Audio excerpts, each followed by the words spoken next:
200. 200 Yeah. for 8 pieces?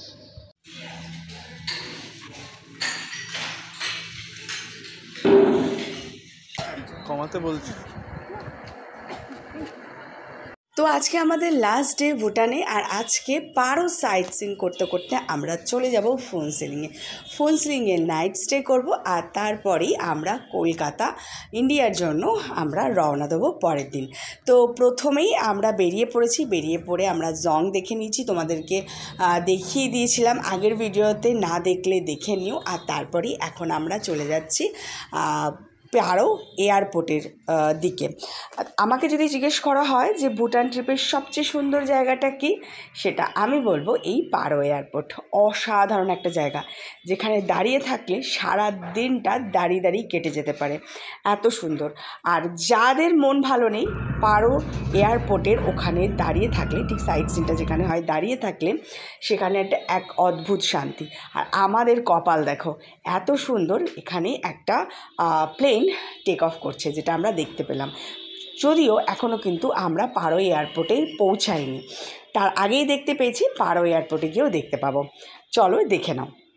তোমাদেরকে তো আগেও বলেছিলাম যে ভুটানের সমস্ত ড্রাইভার দাদা কিন্তু ভীষণ ভালো হয়।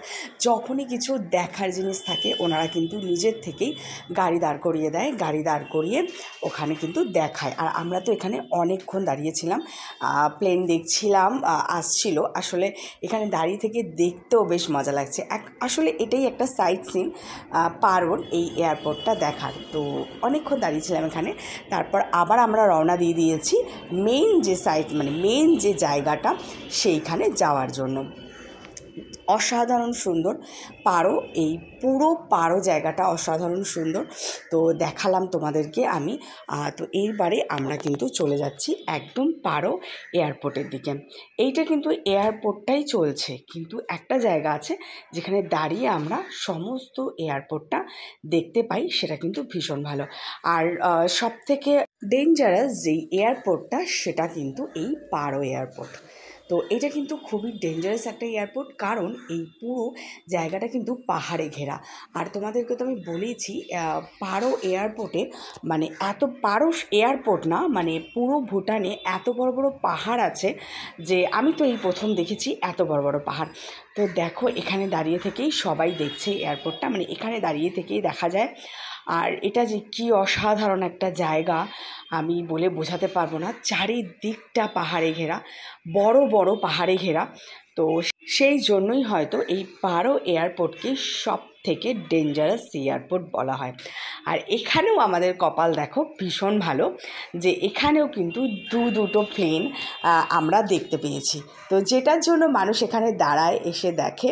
তো সেটাই। আর আমি বলবো এই জায়গাটা না পুরো একটা ছবির মতো জায়গা, মানে ছবি তুলে তুলে তুলে তুলে শেষ করা যাবে না এই জায়গাটা। মানে যারা গ্রিটিংস কার্ড হয় না, যখন দেখি বেশ সুন্দর সুন্দর সিনারি, ঠিক এই জায়গাটা হচ্ছে এইরকম। পুরো গ্রিটিংস কার্ডের যেরকম একটা সিনারি থাকে, সেই রকমই জায়গাটা। আমি এত ফটো তুলেছি এখানে, আমার মনই ভরছিল না। সামনে থেকে দেখলে যেটা কি ভালো লাগবে আমি বলে বোঝাতে পারবো না। মানে এত ফটো তুলেছি, তাও আমার মন ভরছিল না। এই জায়গাটা পুরো একটা গ্রিটিংস কার্ডের মতো।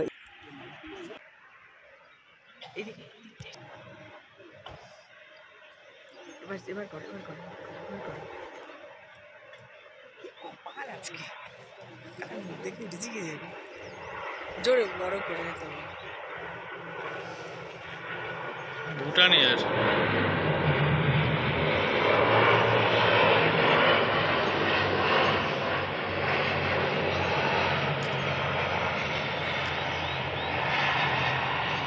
তো এইবারও আমরা চলে যাচ্ছি, সমস্ত সাইট সিন শেষ, আমাদের ট্রিপও বলতে গেলে প্রায় শেষ। শুধু ফোনসিলিংয়ে আমরা পৌঁছাবো আর একটা রাত কাটাবো, আর তারপরই আমরা বেরিয়ে যাব ইন্ডিয়ার জন্য। যখনই কোথাও ঘুরতে গেছি, সেখানে যেদিন বাড়ি ফিরবো, সেদিন আমার খুব মজা লাগে, যে দেখা হয়ে গেছে, ঘোরা হয়ে গেছে, জানা হয়ে গেছে জায়গাটা, এবার আমি আমার বাড়িতে ফিরবো। কিন্তু এই প্রথমবার আমার, যেদিন আমাদের ট্রিপের লাস্ট দিন, আমার মনটা ভীষণ খারাপ হয়েছিল। কারণ আমি সত্যিই ভুটান ছেড়ে আসতে চাইছিলাম না। সত্যি খুব মজা করেছি, তাই জন্যই এটা এত মেমোরেবল হয়ে থাকবে আমার কাছে। আর তারপরে একটা হোটেলে এসেছি আমরা খেতে, মানে লাঞ্চ করতে এসেছি। তো এখানে দেখো টাইগার নেস্টটা দেখে প্রিয়ঙ্কর এক্সাইটেড হয়ে গেছিলো, কারণ এই টাইগার নেস্টেই আমাদের কি স্ট্রাগল করে পৌঁছাতে হয়েছিল। আমরা আর কোনোদিনও যাচ্ছি না টাইগার নেস্ট, আর তো ভুটান যাবো কি না সেটাই সন্দেহ, কিন্তু কোনোদিনও আর টাইগার নেস্ট যাবো না। তো সেই জন্যই প্রিয়ঙ্কর দেখাচ্ছে আমাকে আগেই গিয়ে যেই টাইগার নেস্ট। আর এখানে দেখো মনে হয় ফেংশুয়ের বিভিন্ন জিনিসগুলো এরা খুব মানে এখানে। তো এখানে বিভিন্ন সমস্ত কিছু জিনিস রাখা আছে, যেমন জলের মধ্যে ব্যাঙ, কচ্ছপ, সমস্ত কিছু দেখলাম রাখা আছে। আর একটা জিনিসও চোখে পড়লো খুব, সেটা হচ্ছে হিন্দু দেবদেবী, মানে লক্ষ্মী ঠাকুর, গণেশ ঠাকুর এই মন্দিরের ভেতরে ছিল। তো সেটাও খুব অবাক হলাম এখানে। আর তারপরে আমরা সবচেয়ে ফেমাস যেটা খাওয়ার এখানকার ভুটানের কোকা, সেটা নিয়েছিলাম। তবে কোকা আগের দিন যেখানে খেয়েছিলাম সেটা আরও বেশি ভালো ছিল। কিছুই না, ওই ম্যাগি ওইভাবেই বানানো, কিন্তু খুব ভালো খেতে। তো সেই কোকা নিয়েছিলাম, কোকা খেলাম এখানে। আর বেশি কিছুই আমি খেতে পারিনি, কারণ তোমাদেরকে আমি বলেইছিলাম যে আমার খুবই প্রবলেম হয়ে গেছিলো। আর এই শপটাতে এসে আমি দেখেছিলাম যে কোন এনার্জি ড্রিঙ্কসটা যেটা আমি খেয়েছিলাম সেটার মধ্যে এমন কি আছে যেটার জন্য আমার এতটা শরীর খারাপ হয়েছিল।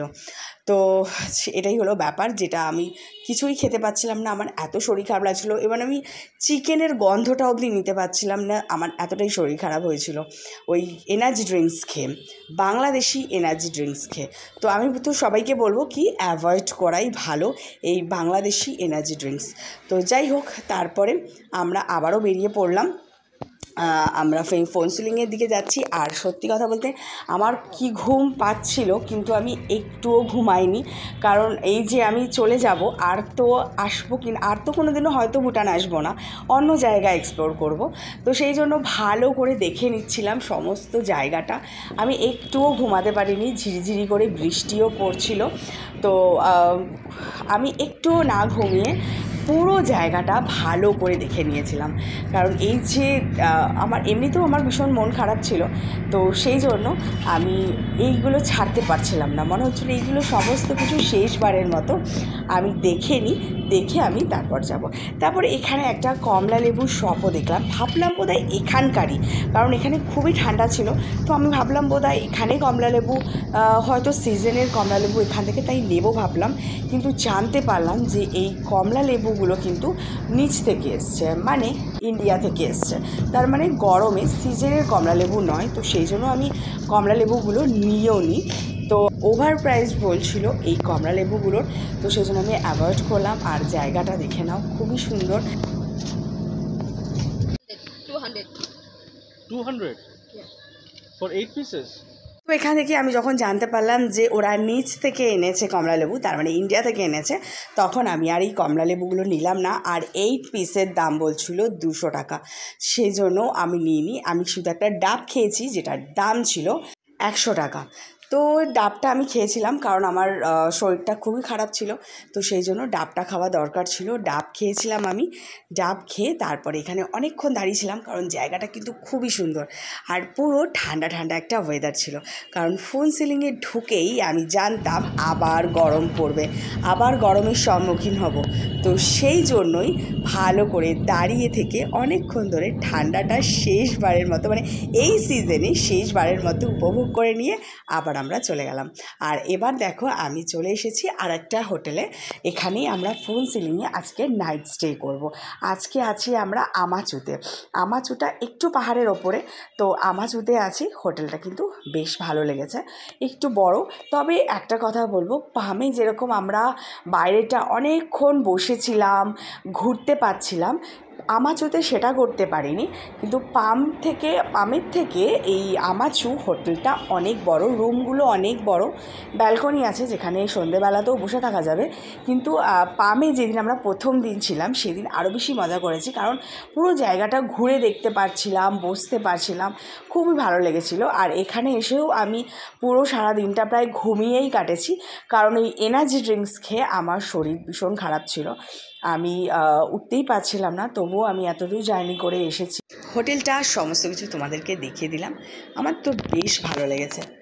সাথে অনেকটা মন খারাপ, কারণ আজকের রাতটা কাটালেই কালকে আমরা চলে যাব। তবে একটা কথা বলবো, আমি ইন্ডিয়াতে পা রাখার সাথে সাথে সেই ক্রাউড অনুভব করে আবারও যেন মনটা পুরো চাঙ্গা হয়ে গেছিলো। ওহো, আমার ইন্ডিয়া, আমার ভারত, সত্যিকারের এত শান্ত শিষ্ট একটা জায়গায় ছিলাম, তখন একরকম লাগছিল, কিন্তু যখনই ইন্ডিয়াতে পা রাখলাম তখনই মনে হচ্ছিল আমার জায়গা, আমার জায়গা।